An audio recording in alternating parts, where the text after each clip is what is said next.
नमस्कार दोस्तों, आप सबका स्वागत है बिकम अ रिपोर्टर चैनल। मैं आपका सबका दोस्त श्याम माने। आज हम बात करने वाले हैं गजल क्या थी, उसका उगम कहाँ से हुआ था, गजल किस लैंग्वेज में पहले लिखी गई थी, क्या था, वो सब कुछ हम आज बात करने वाले हैं। पहले तो हम बात करने वाले गजल क्या थी। गजल कसीदा था। कसीदा माने स्तुति का। अरब देशों में जो अरब रेगिस्तान होता था वहां पे पहले कबीले होते थे, और कबीले में सरदार जो होता था उसकी कबीले वासी को स्तुति करनी थी, और उस स्तुति को 2 लाइनों में दर्शाना था। पर वो 2 लाइनें स्तुति गान के लिए यूज की जाती थी, कसीदा के लिए। उसके बाद वहां से गजल होती अरब से, और पार्शियन लैंग्वेज में उस गजल का रूपांतरण किया। और पहले गजल सिर्फ 2 लाइनें जो होती थी वो सिर्फ स्तुति गाने के लिए यूज की जाती थी। उसको मोहब्बत में लाने का काम रोर्की जी ने किया 1880 920 के कालखंड ईस्वी सन पूर्व। और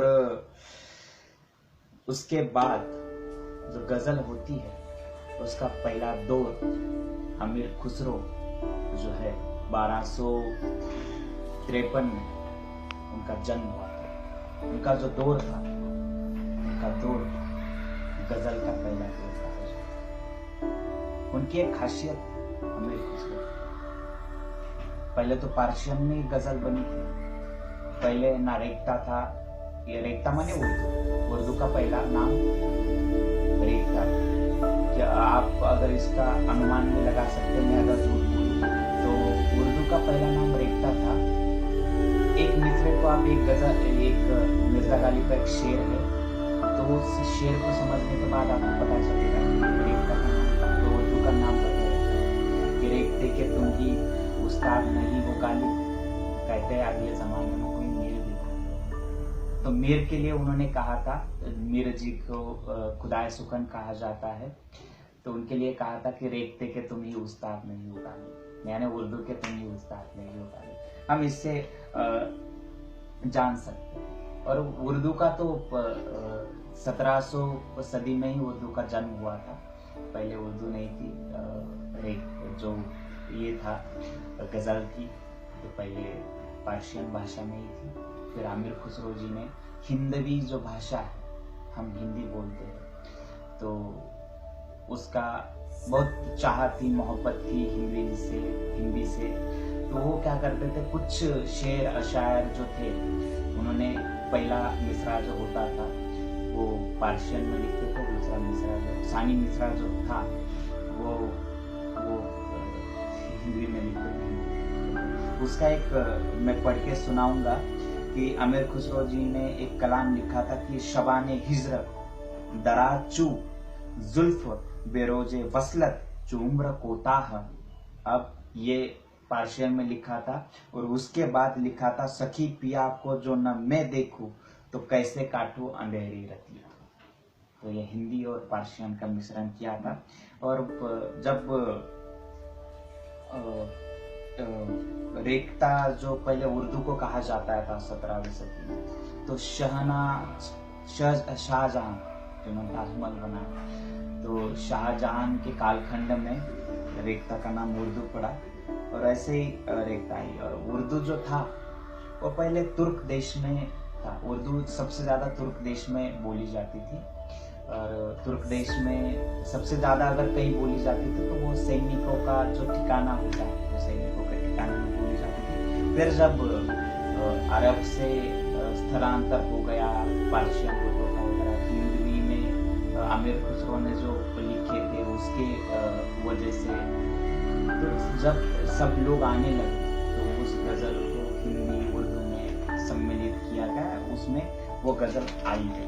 और मीर तकी में, और पहले क्या था कि पहले गजल सिर्फ मोहब्बत पे लिखी जाती थी, तो स्त्रियों के सुंदरता पे लिखी जाती थी, विरह पे लिखी जाती थी। उसका एक उदाहरण अगर देना हो तो हम दे सकते हैं कि मीर तकी मीर का एक 4 लाइनें थी। एक मतलब एक शेर था कि नाजुकी उसके लब की क्या कहिए, पंखुड़ी की गुलाब सी है। मीर उन नीमबाज आंखों में सारी मस्ती शराब सी। तो पहले ऐसे ही होते थे। और गजल का जो दौर था, वो पहला दौर मैंने पहले ही बताया कि गजल का पहला दौर अमीर खुसरो जी का था। अमीर खुसरो जी जो थे वो 1253 में उनका जन्म हुआ था। ये 1325 में पहला दौर बता रहा हूँ। 1253 में उनका जन्म हुआ था, 1325 में उनकी मृत्यु हुई थी।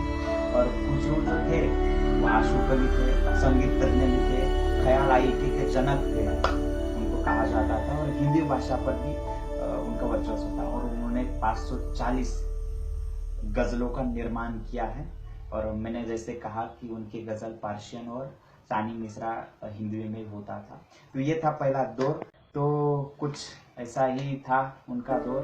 तो आप सबको कैसा लगा ये वीडियो, राय दे सकते हैं कमेंट से, लाइक कर सकते हैं, अगर अच्छा लगा तो शेयर कर सकते हैं, दूसरों के साथ साझा करना हो ये जानकारी तो। और अगर आप नए हो तो हमारे चैनल को जरूर सब्सक्राइब कीजिए। और साइड में अगर बेल आइकन हो तो उसको दबाइए, जिससे अच्छे से वीडियो जो साहित्य के माध्यम से हो, जो करंट अफेयर के माध्यम से हो, जो सिनेमा घरों में जो फिल्म चल रही है उसके ऊपर न्यूज़ हो, सब करंट अफेयर्स हो, सबके ऊपर हम वीडियो बनाते हैं। और उसको जानने का आपको अधिकार है। और जाते जाते यही कहूँगा कि सब मोहब्बत करते रहें।